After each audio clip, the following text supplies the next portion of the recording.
Welcome to Dirtbags Through the Ages. I am here. I am Edie K with Paper Lantern Writers, and I am here with Allison Epstein of Dirtbags Through the Ages, the Substack that you all know and love, which is just basically talking trash about dead people. So, hey, so welcome. Thank you. When Edie asked me, do you want to come live on the stream and trash talk historical dead people? I was like, I can literally think of nothing better I'd like to do on a Wednesday night. So very excited for that. Yes. So basically, if you don't know about Allison's Substack, it is Dirtbags Through the Ages. And I have a little link down there for you. It's probably not going to link for you, but you can figure it out, pretty sure. So I have been enjoying her Substack for a while, and I think you just got a big boost through Substack, right? They advertised you in some way. They did. They put me on their Substack Reads weekly roundup, which was great because I woke up one Saturday morning and all of a sudden I had 300 new subscribers in my inbox, and like that was fun. So we're almost Dirtbag Nation is almost 1,000 strong now, which like in the big scheme of things is not huge, but like I have said since the beginning, if I get 15 people, I'll be happy. So I'm having a great time. Well, that is awesome. Well, I'm excited because I also love trash talking historical figures because it's fantastic. So basically, we just have for you guys some top fives here, and if you want to, we super want you guys to comment. So if you have your own favorite dirt bag, please pop it in the chat, whether you're on Facebook or YouTube. Just let us know, and we'll interject as we entertain you with all the other fun things we're going to talk about. Okay, so let's go with your number one. It doesn't have to be number one like in order and hierarchy. It could just be okay. Like let's just the first one. I did not rank them because I love them and hate them all more or less equally, but I did go through. I've been doing Dirtbags Through the Ages for about 2 years, and it came up with the 5 I either love the most or hate the most, and it's always hard to tell. So number 1 is a throwback. This is the second Dirtbag that I ever did. So like this was when I had 15 people. So I feel like this is a new story, and okay. It is Pope Stephen VI, aka the Cadaver Synod, and I love him with my whole heart. Also, Edie made graphics, and I'm dying. So that's the best thing that's ever happened to me is that little zombie man. Yes. Okay, so tell me why Pope Stephen VI is on there. What's going on with the zombie stuff? What is going on is the question. What is going on? This is like old Renaissance. I want to say it's the 900s. I wrote it down in my notes, but I don't have notes. Y'all know how I do this. So Pope Stephen is officially, I think, the most unhinged pope I've ever read about, and I have a penchant for unhinged popes. So, and that is saying something. Unhinged popes, that's like a really high bar. It is a really high bar, but I do think this one's at the top. So okay. The backstory is popes in the old-timey days, we all know this, they were messy bitches and they lived for drama, and there was always like stuff going on. They were political leaders and popes at the same time, and it was a mess. So the Pope, right before Pope Stephen VI, was like not a popular guy. He was agitating. He was like trying to take over other countries. Like people were getting nervous. This was Pope Formosus something, I don't know. But then he died under mysterious circumstances, aka my favorite kind of circumstances. Like you do when it's like 870. They're mysterious. We don't know medicine. You just drop dead sometimes. It's fine. Yeah, it happens. It happens. And you would think that after Pope Formosus has died, he has been buried. It has been 6 months or so. This would be the end of the problems for his treason accusations, right? Like all of that mess he was getting up to with other countries. That would all be over now that he's dead. Enter Pope Stephen VI, who said, not yet. And so, in order to get into all of the treason from his predecessor, Pope Stephen VI dug up his dead body, dressed up the corpse of his predecessor in his papal robes with his staff and his hat, put him on the throne, and then assembled a courtroom. And then he put the dead body of Pope Formosus on trial for treason. And I have not been able to stop thinking about it since the moment I heard about this. There's a painting of this in like a museum in Italy somewhere. It's my favorite work of art of all time. It's just like a dead body in a funny hat, and then someone yelling like "objection," and it's fantastic. That's amazing. Do you want to know the best part of the story? Please. The cadaver was found guilty of treason. Of course it was. Like, I mean, that's like the definition of a kangaroo court, right? I mean, well, unless you had actual kangaroos in attendance. I'm not sure exactly what sort of evidence that they provided against the dead body, but he was convicted of treason. They cut off his hand because they couldn't kill him again. He was already a dead body. And then they buried him in the churchyard. And then Pope Stephen was like, wait, I'm not done. So they dug the body up again, and then like filled its pocket with rocks and threw it in the river. And that's the end of the cadaver synod, which is truly like, we don't get popes like that anymore. No, you really don't. Like, of all the things, like, I mean, what? I mean, it's probably the best we don't get popes like that anymore. But I miss it a little bit, honestly. Like, I'll love to poke for like a little panache would be, I think, kind of fun. Something happening. Look, one dead body trial, just one, like a millennium. We've already had our 900. Give me my 20 on. Pope John Paul had his Pope Mobile, which is not as exciting as a zombie trial, but I mean, if it was driven by a zombie, I would be into it. Yeah. I don't feel like I'm asking that much. I do feel like we're describing like the Scooby-Doo mystery machine at this point, which I also think the Pope should ride in. But Julian says Pope's in it. That's what we need. That is what we need. We're putting that into the papal name rotation, I think. That needs to be. We've had enough John Pauls. There's always a John. There's always a Paul. We've had the Beatles.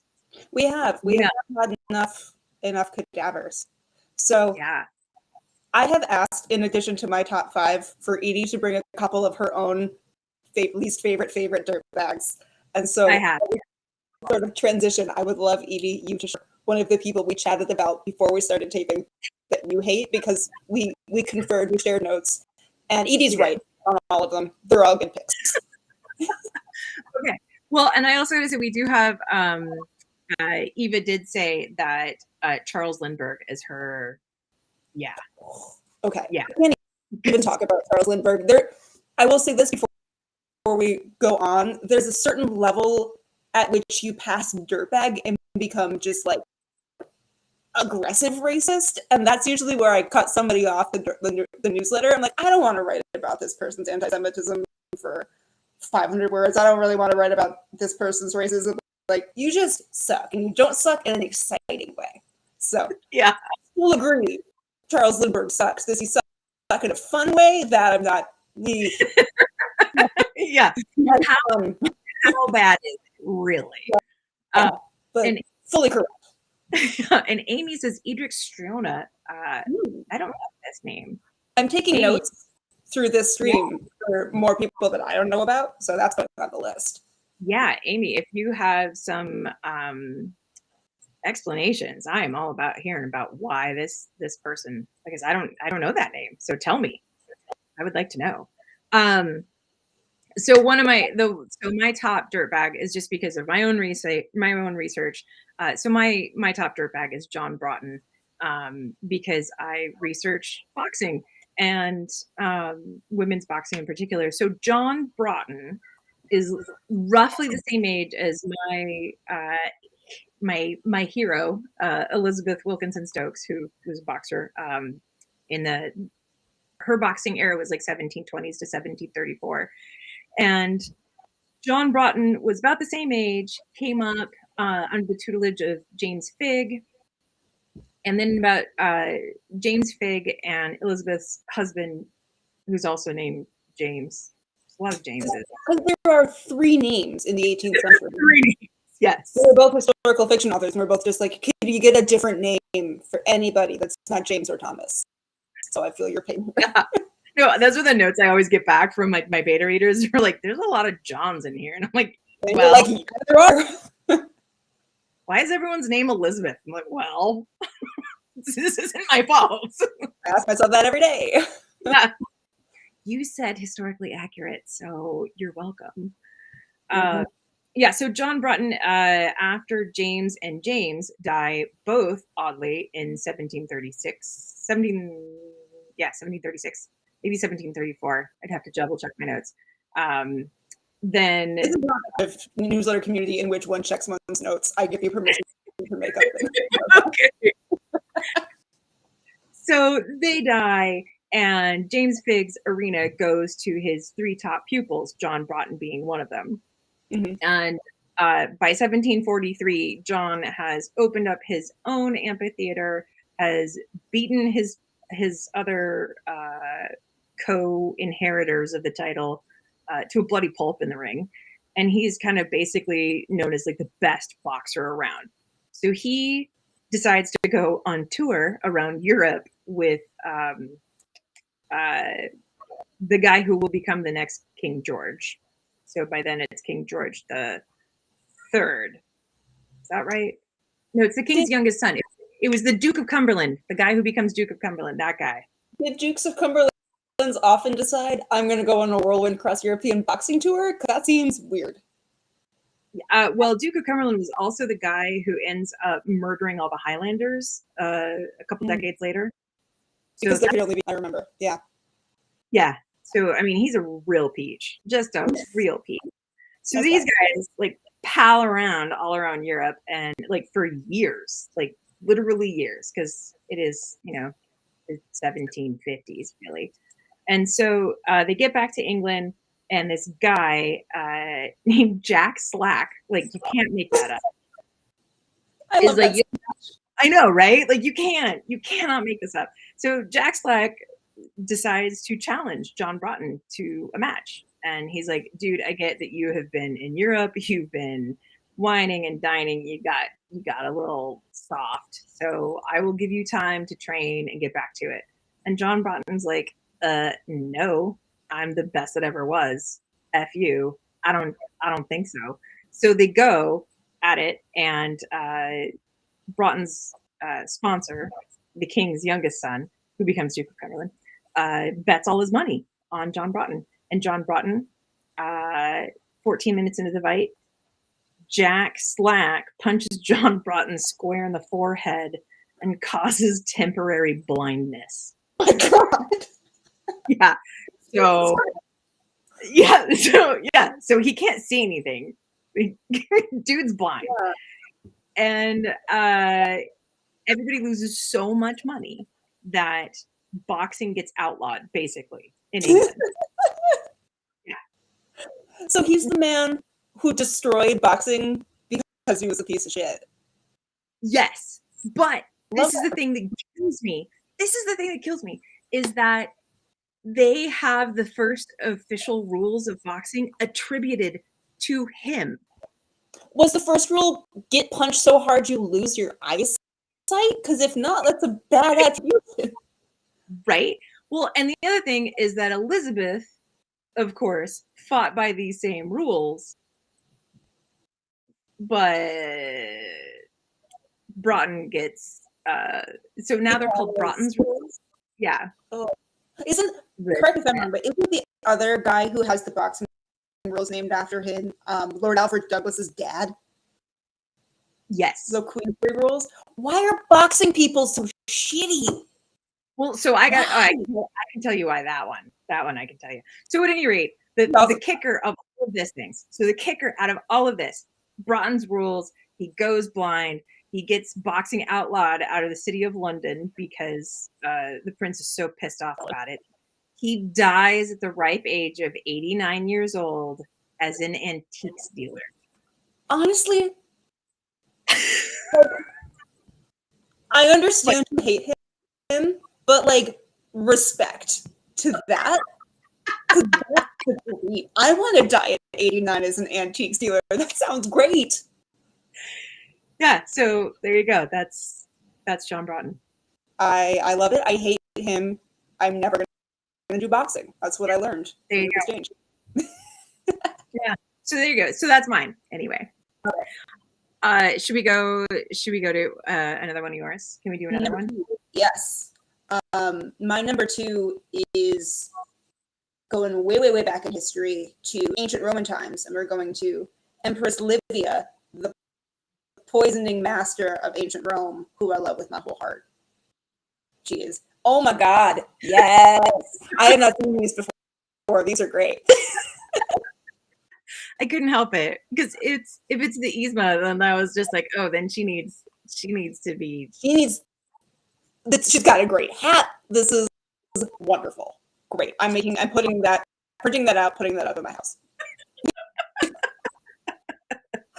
So my opinion on Dirtbags Through the Ages is that poison is the dirtbaggiest way to murder somebody. I just feel like it's sort of the shittiest way to go about it. It's like kind of cowardly, but also like kind of sneaky, and that kind of works well. There are dirtbaggier ways to murder somebody. For instance, you put their dead body on trial, but like poison as a mechanism, and no one did poisoning better than Livia did poisoning. I love her so much. Okay, so tell me what she did with the poisoning.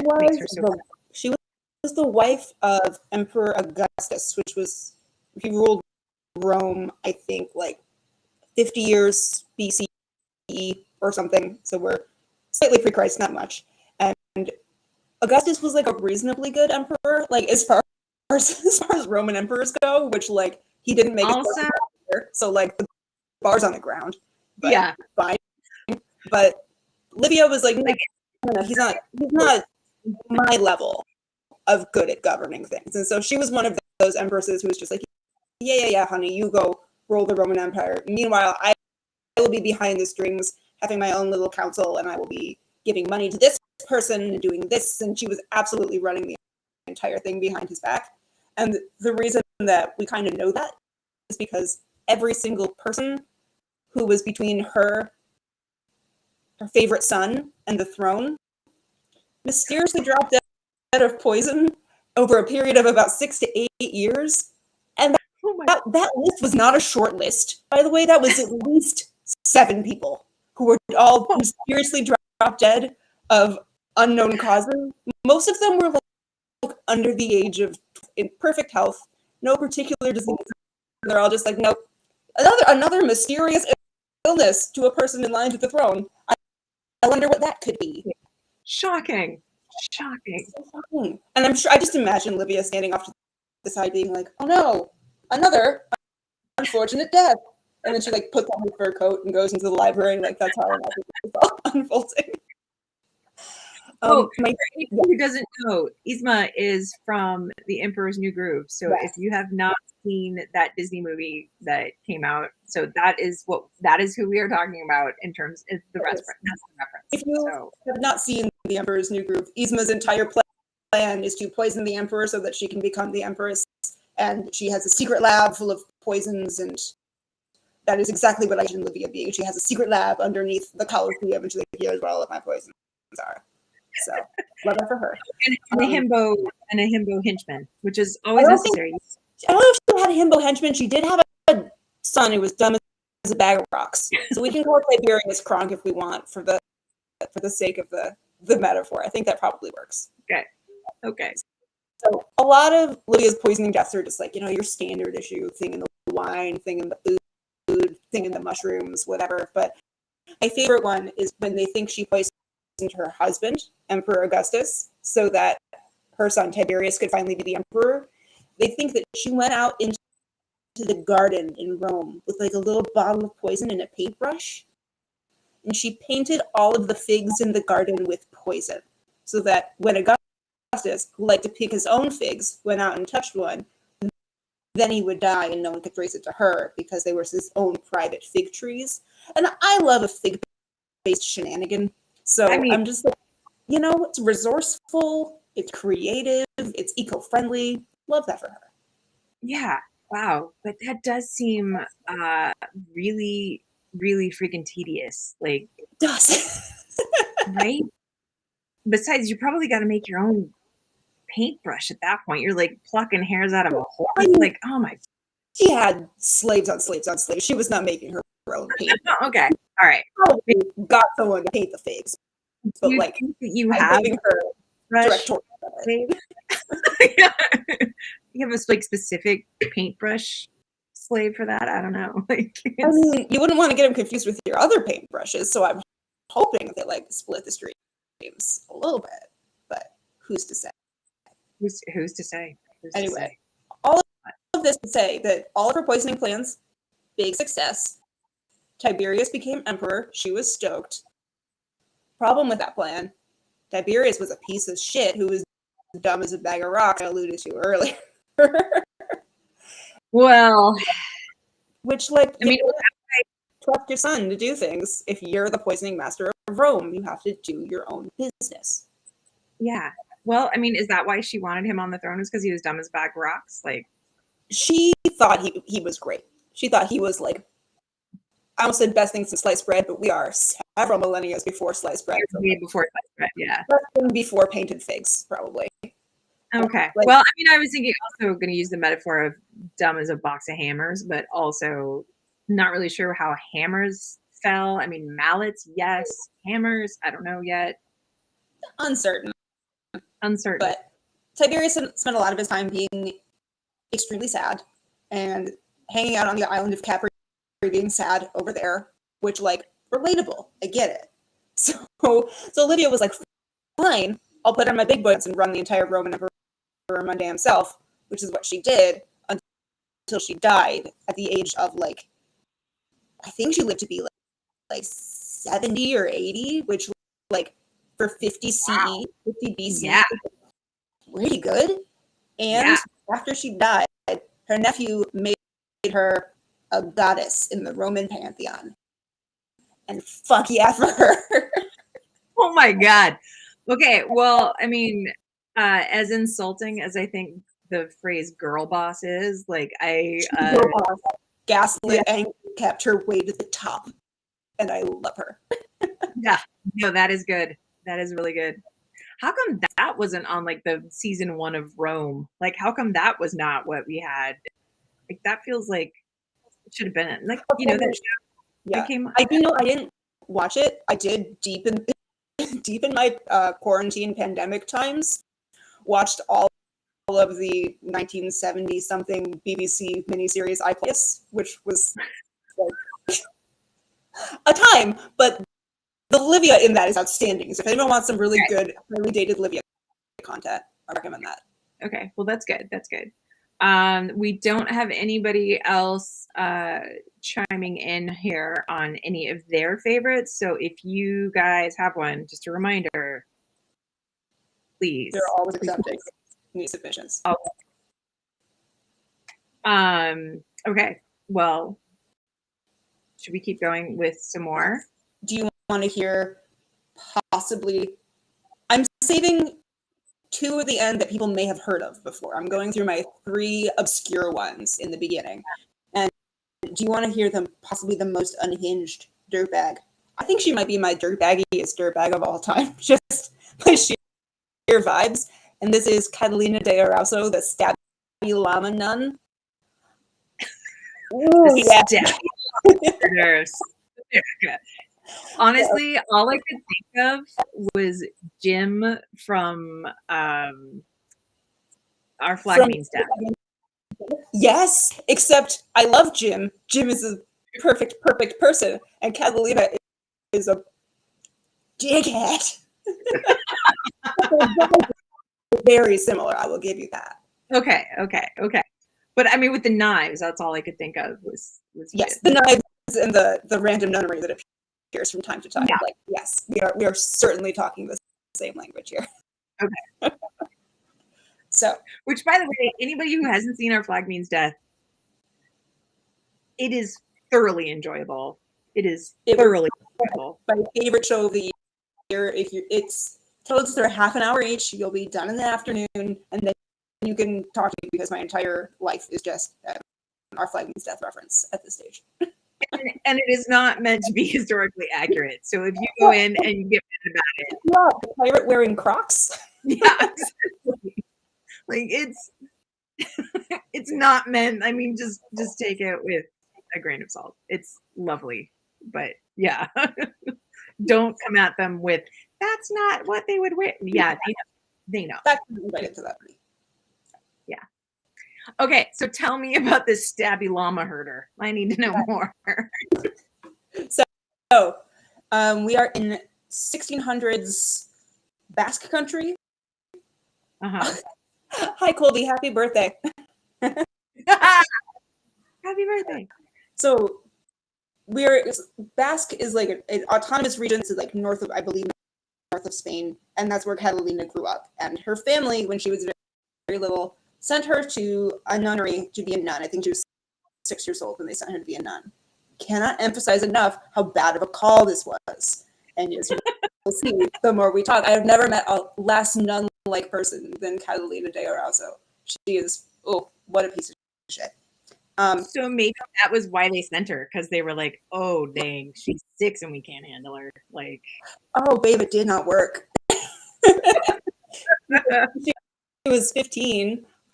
Little baby nun Catalina fought the prioress of the nunnery, stole a bunch of money from her, cut all her hair off, grabbed a bunch of men's clothes from a clothesline, and ran off into the city to start a new life on the run as a gender-bending stabby person. oh, I love it. That's amazing. It's so great. She very much had her little Mulan transformation moment where she's just like, all right, I'm going to give myself a choppy bob and I'm going to give myself a new name. And I think it was Francisco de Loyola for but that was just one of her names. She had probably 7 or 8, 9 different pseudonyms throughout her life of varying genders. And we love that for her. Yeah. Yeah. Why stick with just one? But she had to get out of town because the nuns were looking for her. One of the nuns was her aunt, so like the super bad time to like piss off all the nuns. So what my girl did is she hopped on board a ship as a cabin boy and sailed to South America to start a new life as a member of the Spanish army that was conquering South America with like the conquistadors. And like, first of all, fuck the conquistadors. Like, bad times for everybody. Colonialism and genocide is bad. I always feel like when I get to this point in the story, I have to be like, okay, this is a bunker story. The thing underneath is terrible, and I know the thing underneath it is terrible. Yeah. That said, she was such an unhinged, shitty person that even the Spanish conquistadors were like, what the fuck is wrong with this person? And that is saying something. Once again, just like wow. So, this part of the story kind of devolves into a series of episodes because she was just doing one stupid thing after another, and like there's no narrative structure here. I'm just going to tell you a bunch of stuff that happened to her. Okay. So she was, I think it was in Bolivia, and she was watching a play at a theater, and this asshole man sat in front of her wearing like a big, one of those big conquistador hats with like the feather and the business. And can you imagine a hat like that sitting right in front of you at a theater? I would be pissed off too. Like that would make me very frustrated. She was very frustrated, and so what she decided to do about her frustration was stab the man in the face and then also stab all of his friends. So that was not really like use your words moment. Like it was a little past. I need you to use your words. Catalina did not have a use her words moment for 40 straight years. She also got into another knife fight later in a gambling house, and like, okay, if you're gonna get into a knife fight, like that's a reasonably okay place to do it. Like, so she got like brought in front of the court, and the judge was like, "Hey, you can't stab people. That is deeply frowned upon." And so Catalina's response, do you want to guess what it was? Go fuck yourself would be my first response. She stabbed the judge. Again, she's not big with words. That is not that. She's very efficient in what she wants to do, which is, I hate you, I will stab you in the face, along with everybody that you know, which, like, we love a girl with a theme. Yeah, no, absolutely. She is on brand. Definitely on brand. And so, as you can imagine, she got arrested a bunch of times in a bunch of different situations. And every time she would escape from prison under dead of night and go on to the next town where she would then stab somebody else. Like, there are many records of her doing this shit. But eventually she was like, you know what? Maybe I should stop going to towns, because it seems like every time I go to a town, I stab somebody and I get arrested and I have to escape. So this is when she wandered off into the almost said woods, whatever the wilderness equivalent is in Bolivia, the plains. Yeah. The plains of Bolivia. And she decided to get a job herding 12,000 llamas from one village to the other. Less people to stab. I cannot emphasize enough that it was 12,000 llamas, not 1,200 llamas, not 12 llamas. That is a lot of llamas. That's an incredible amount of llamas. Like, now that I'm actually like really thinking about how many 12,000 of any animal is, like, wow. Like, how do you keep track of 12,000? I don't know. Did she have help? Were there like sous chef llama herders of some kind? Like, I don't know. Like, how do you keep track of them? Like, count. Like, do you like the first 1,000 all get one color of chalk? Like, how on earth do you? So many follow-up questions for the great migration of llamas of like 1617. I don't know. Yeah. But yeah, a whole fucking army of llamas. Yes. Led by a stabby queen. An incredible number of llamas. Yes, I would listen to that album a lot. So I have one more Catalina story before her stops being a series of episodes. And I just love, like, this one feels quintessentially dirtbaggy to me, which is, you can guess how it starts. She went into a town, she stabbed a person, she got arrested. This is a theme. Like, but they were like, girl, like, get it together. You got a introspection on this. She needed to talk this out with a trusted mental health professional, and she did not do that. But this prison was like doing a better job. So like, they guarded her when she was in prison and she couldn't escape. And so it actually seemed like this was going to be curtains for Catalina at this point.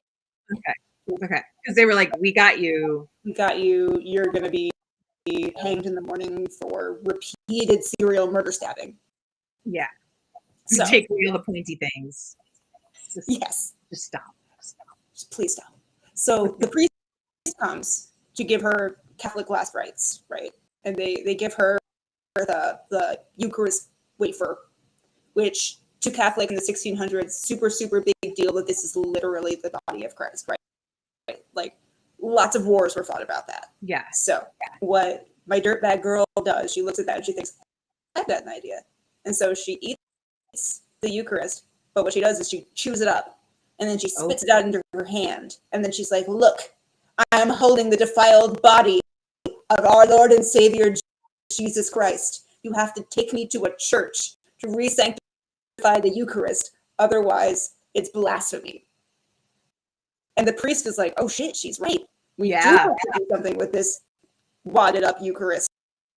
So they take her out of the prison into the church. And the second she gets into the church, she's like, ha, fuck you, sanctuary. You can't kill me in a church.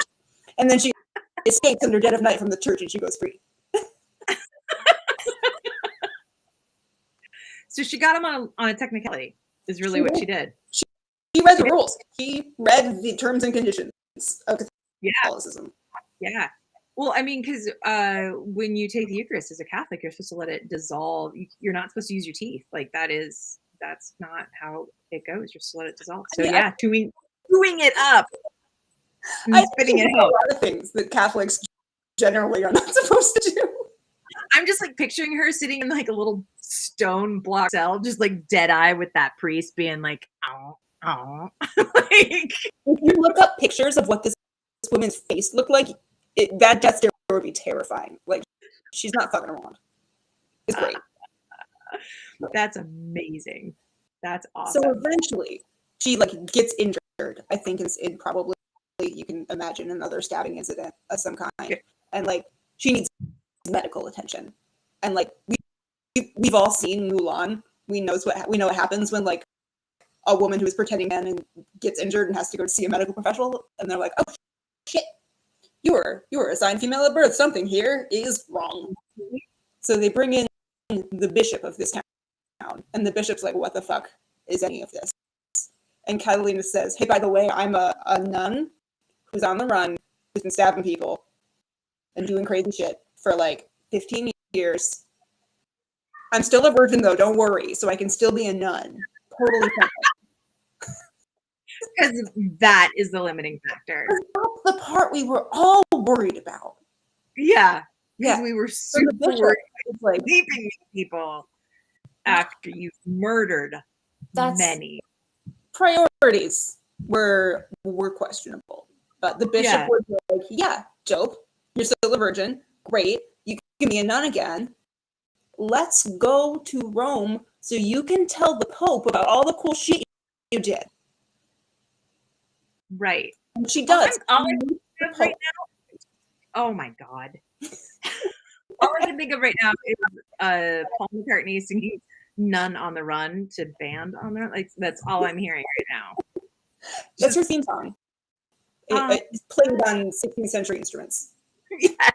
A lute. Yes. Where's my sack butt? Yeah. Okay, so she goes to the Pope and she's like, "Dude, this is my favorite. This is my favorite. I went to the theater knife. This is my favorite llama herding knife." Tells the Pope the whole story, and the Pope gives her special dispensation from the Vatican to keep wearing pants. He's not allowed for ladies. And love that for her. She went off and wrote a memoir about all of her weird stabby times. Went on tour across Europe. Like, oh my God. A celebrity. Because she killed people. 100%. Wow. And then the way that this all winds up is she gets tired of being a celebrity in Europe because like that's tiring. So she gets on a ship that's going to South America, presumably to stab again. And she vanishes at sea. Nobody has any idea what happened to her. Which is so anticlimactic because I'm like, girl, you had so much drama left in you. And I wanted to enjoy it. Yeah. Like, you can't just disappear. Like, was she just like, "Oh, yo, call me Rodrigo now," and then like that's it? And like, it's possible. The ship, I think there was like a shipwreck and only a couple people survived from the ship. But like, I wouldn't put it past her to get off of a shipwreck wearing a mustache and a large hat and be like, "Hello, my name is Inigo Montoya, and I'm going to live in the woods of Bolivia now." Like, yeah. Well, I mean, if she conquered 12,000 llamas, like, what can't she do? Really?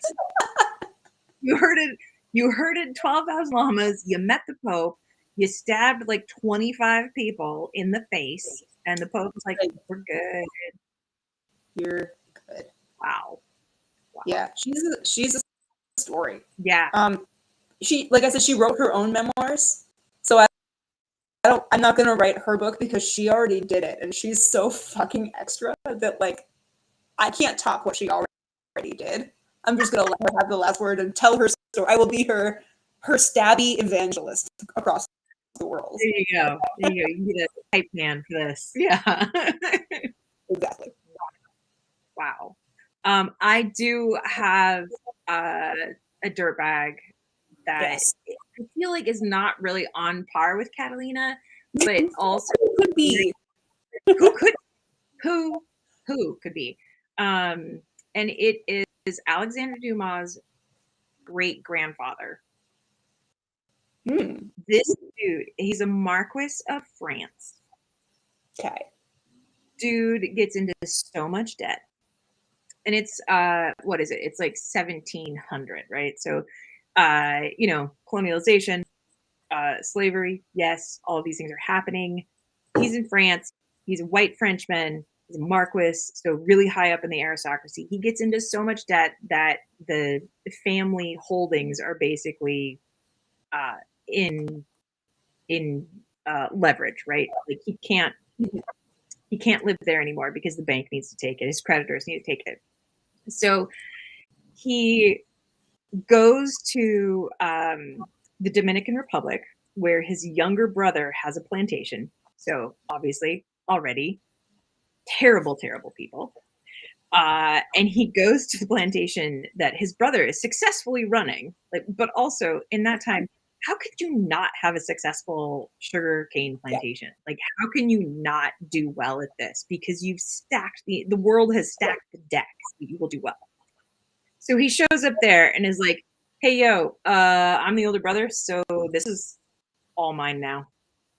And basically proceeds to take over his brother's plantation, and then racks up a whole bunch of debt, has an affair with one of the slaves, one of the slave women. Affair, of course, is a very loose term. Basically, he just took a liking to one of them, one woman in particular.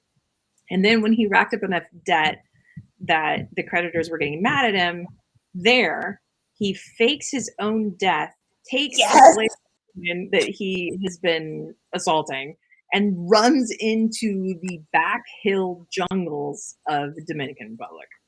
Okay, first, big mega frown upon his deeply non-consensual rape and sex life business. Don't want to say, I don't want anyone to think that my success was for that. I just love a man who fakes his own death. That is one of my favorite dirtbag moves. Oh man, and it goes from there. So he fakes his own death. So the brother thinks that he's dead. So the brother then goes back to France and assumes the castle holdings, and he becomes the marquis, right? Mm-hmm. Which then, because he's actually far better at money than his older brother, he manages over the course of like 20 years to get things back to the positive. He maintains the family holdings. He gets everything back. Meanwhile, the marquis, the older brother, is in the backwoods, the jungles of the mountain area of Dominican Republic, and he is hanging out there with this woman that he basically kidnapped from the plantation. But is it kidnapping when she's I don't care the semantics. There is a woman he has taken to this location. She gives him 4 children, and the youngest one is just better at everything. He's taller, he's smarter, he runs like the wind, he is extremely good looking. Like, he is like the pinnacle of all things. And the marquis is like, yeah, no, that kid. And he's the youngest of the 4. It's like, that kid, he's really something. So the marquis takes his kids, goes to town, sells his 3 other children into slavery to buy passage for himself and his youngest to go to France, where he shows up on his brother's doorstep for the 2nd time and says, "This shit." Hi, bitch. Thought you saw the last of me. Yes. And the brother thought he was dead the whole time, right? So it truly was just like, hello, I'm the ghost of Christmas past, and I brought a kid. And it's been like 25 years. Like, it's not like it's been 5 years. It's been like decades. God. He sucks so bad, but he sucks with such style. Right? Where you're just like, dude. Bruh. Yeah. So then he uses all of the money that his brother has managed to get back to then fund his son's entree into the Cavaliers, basically the military, the French military, where he becomes a general. And that is Alexander Dumas' grandfather.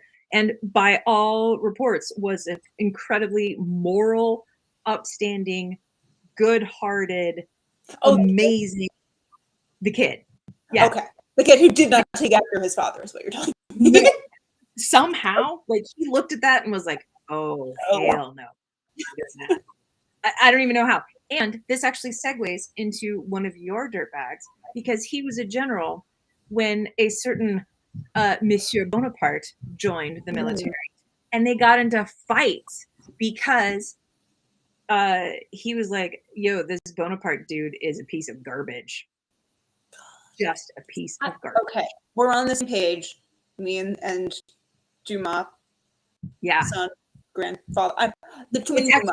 It's Alexander Dumas' grandfather at this point, and so a lot of his exploits are what Alexander Dumas wrote about. Right. That explains the faking your own death and showing up later in France with the vendetta, but like not shitty. Yeah. Yeah, the not shitty version of it where you then exploit every other single human you've ever met in your entire life. Yes.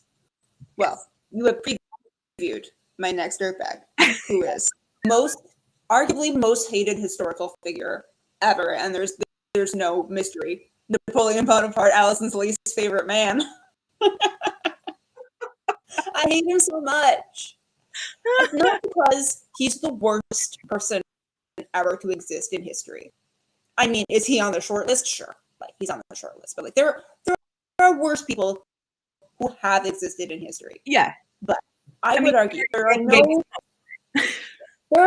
no worse people in history who get such a good rep. And that's what drives me crazy. Is like, you and I, we live in the historical fiction milieu. Like, we're living, breathing it all the time. And there's a recurrent of our environment that's like, who was really great and a romantic hero and very cool and totally chill? Napoleon Bonaparte. And that just makes me want to tear off my own skull because he sucks so bad. He is not great. But you know what? He was really good at hyping himself. He was really good at telling other people how great he was. He was. Like, yeah. The one, I mean, he was very good at propaganda. I assume he was very good at military things. I don't care about military history. I find it incredibly boring and difficult to follow. And so every time I see it, I'm just like, yes, a battle. And I move on to the next thing. For some reason, as long as there's not a tank involved, I'm all in. And as soon as tanks come up, I'm like, oh, forget it. I eat it. I don't know why that's somebody said the word the eastern flank, I'm asleep. Like, I can't.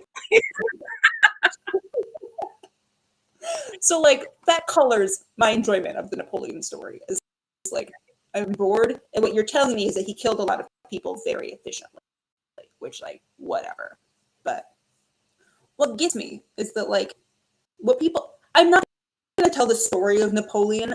Like, I feel like people usually know the gist of the Napoleon story, right? Napoleon fought in the wars. Napoleon became emperor. Napoleon was deposed as emperor and sent to St. Helena, and then he died in exile on an island. Like, that's Napoleon's story. What I'm going to do instead is I'm going to rant about the reasons why I hate Napoleon, because that's fun for me. Okay, yeah. No, do it.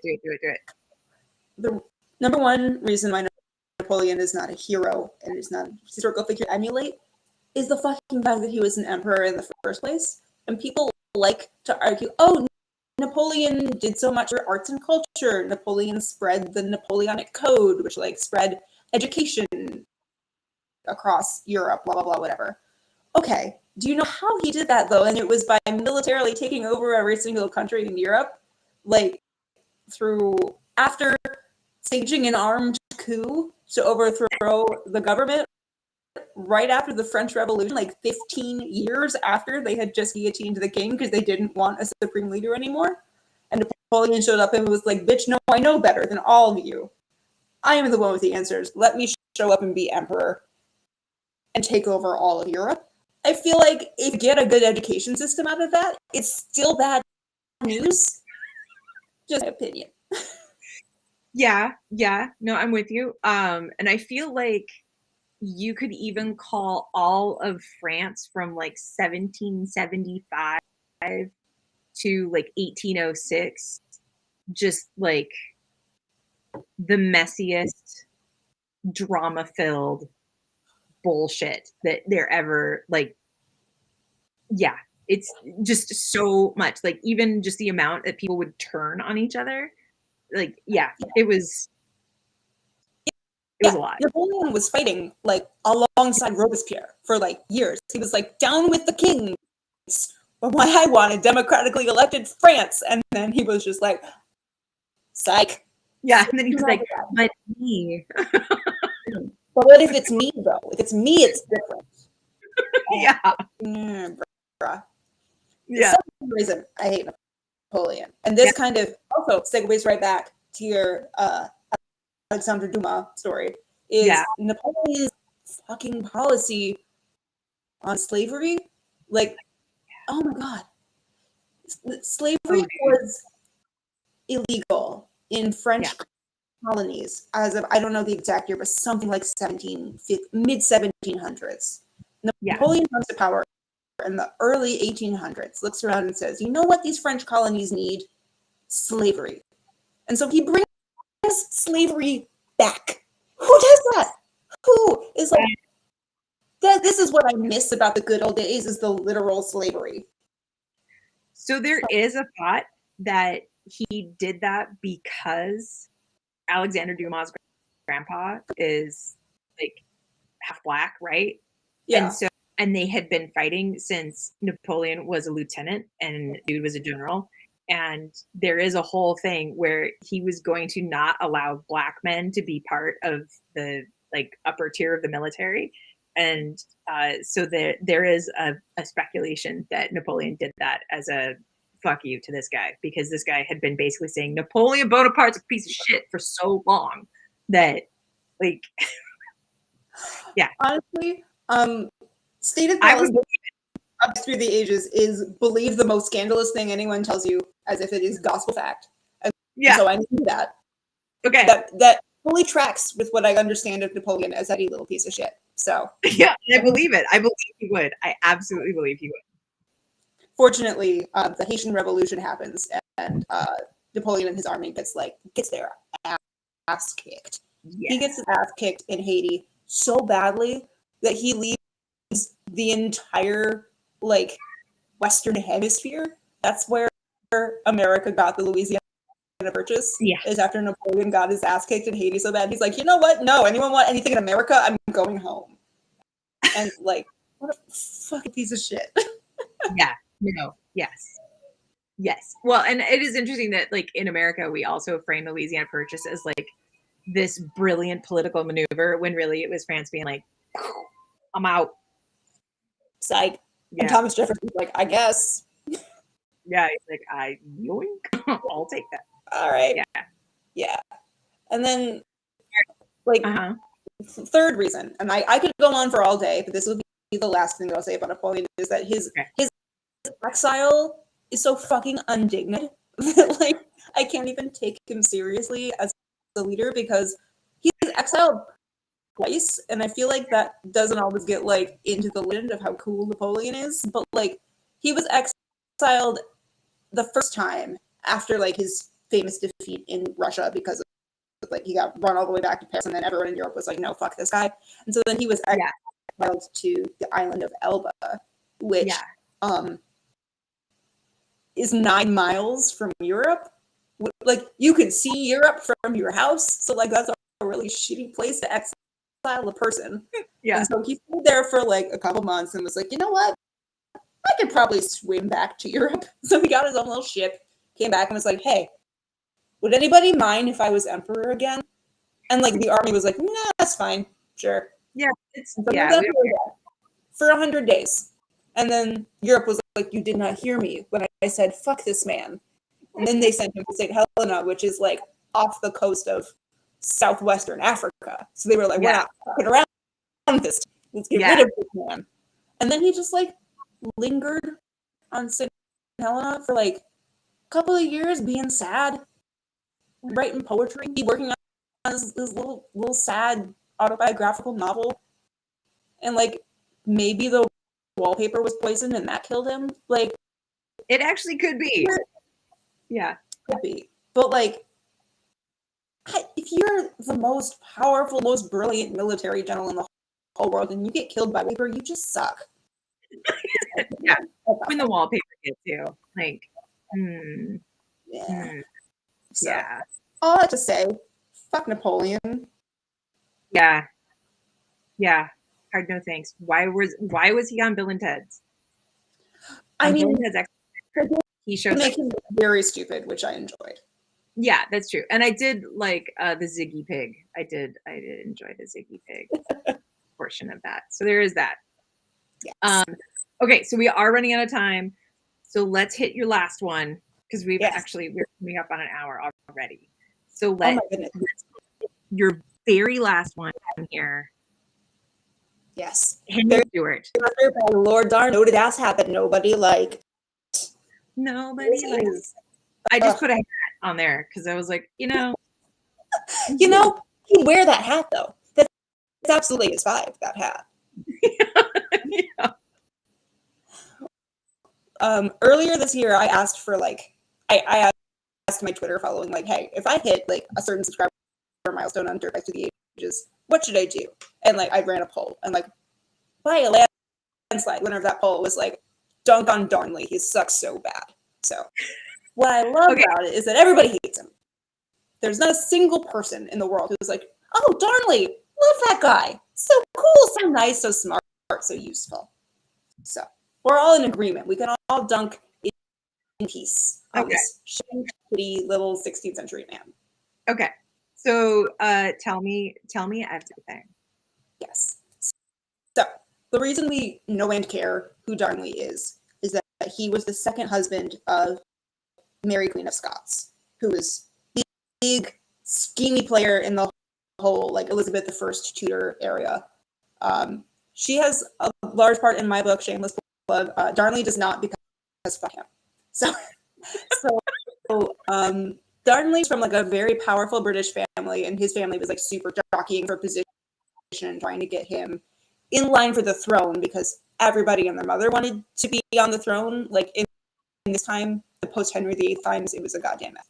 So Darnley was okay, what's the most advantageous marriage that I can make given who I am at this nexus of political power? And it ended up being his, I think, literal first cousin, Mary Stuart, Queen of Scots, which okay, I understand first cousin marriages were a thing, but it's still gross. So frowned upon. Yeah. I mean, I have mixed feelings about it because also, if you think about the population, was just not that big. Well, it's big enough that you don't have to marry Darnley, though. Well, no one other man living. Yeah. Darnley was a steaming pile for sure. Yeah. Was flirting like crazy with Mary, trying to get in her good graces when they were up in Scotland at this point. And his big flirty move to get in bed with Mary Stuart was to pretend or maybe actually get the measles and then drape up dramatically over couches and on hills and gardens and ask Mary to yes, it was exactly that. Oh, Mary, please save me from the fainting sickness, and just ugh. And she went for it, which is I love Mary, but her taste in men is bad. Her taste she has. Well, she did not have a good role model. So no, you can't really. She did not know a single good man in her entire life. She never saw one. So I get it. So how would you know what one looked like? Because you just don't know. She just don't know. So they did get married.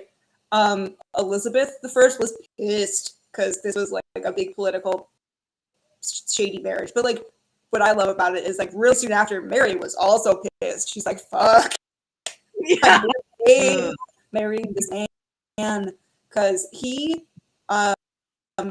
tried to make himself more powerful than Mary in their marriage, even though she had the better claim to the throne. He tried to get her to name him to be her heir instead of any kids that they had, and he was all kinds of nasty political backstabbing. And besides that, he was just a shitty husband. Every source I've read about Darnley goes into the political stuff, talks about the stuff, and then has 6 paragraphs to just be like, also personality-wise, he was a real fucking dud. Like, he was cheating on her with everybody. He was whiny. He, like, couldn't do anything for himself. He was always drinking. He was, like, spending all of their money on fancy clothes and weird hats and just being all around like, ugh, this guy. So, no one liked him. And then he decided to make it worse by doing a little murder, like you do. He stabbed Mary's secretary, maybe lover, definitely secretary, like out of a fit of jealous rage or something. It's important to me that I emphasize it wasn't just like Darnley stabbing the secretary. It was Darnley and 80 of his closest friends rushing into Mary's room to stab this man 60 times. Yes. Oh my like, God. Chill. Yeah. Dude. Cat only needs one. Like that's. She stabbed 60 separate dudes, and Darnley stabbed one dude 60 times. You had it backwards. That's not how you meet the Pope. That's not how you do it. No, that's not the rules.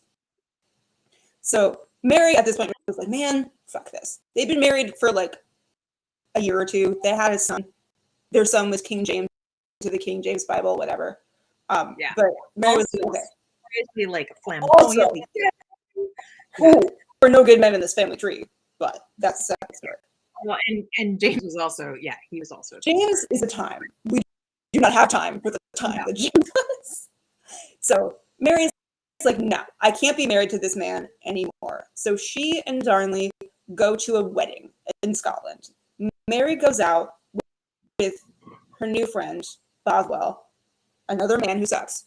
And it's like, we're going to go party at a wedding. We're going to have a good time. And Darnley stayed home because he was either whining or down with like a bad syphilis flare-up or both, who's to say. And so when Mary is at this wedding, just kind of jamming out, doing her thing, Darnley's entire house explodes. Which is just like, as far as subtle ways to murder a guy, exploding the whole house is not one of them. And also it didn't work because found Darnley's body the next day in the garden, pantsless, strangled to death. Which, like, the number of follow-up questions the Sherlock Holmes of the 1570s must have had. I know. Pantsless. That's the thing that kills me. It's just like, I think he was like in his nightshirt or something, and I'm like, you would die with that on your pants on, darling. That's just like what you. That's just who he is. Yeah, and he's a man without pants. He thought with one thing, and it wasn't his brain. Yep.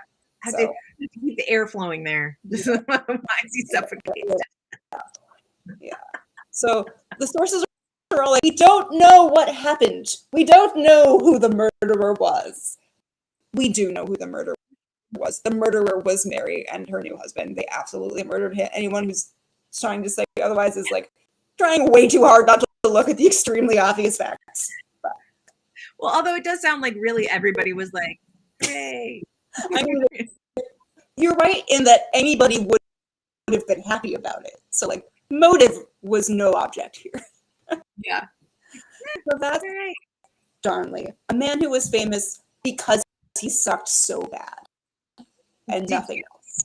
Did you ever watch it's a BBC three-part series called Gunpowder, Treason, and a third word that I can't remember, and it stars see, this is why I have to look these things up and like write them down, otherwise I forget. What's his face, who was on Grey's Anatomy and also in the series Rome, and he plays Boswell, and I can't remember who he is. He's this Scottish actor. The guy who plays Owen Hunt? Not Owen Hunt. No, it's from a while ago. It's from the early 90s. It's Is there another Scottish actor on Grey's? We'll think about it. I'll find this offline.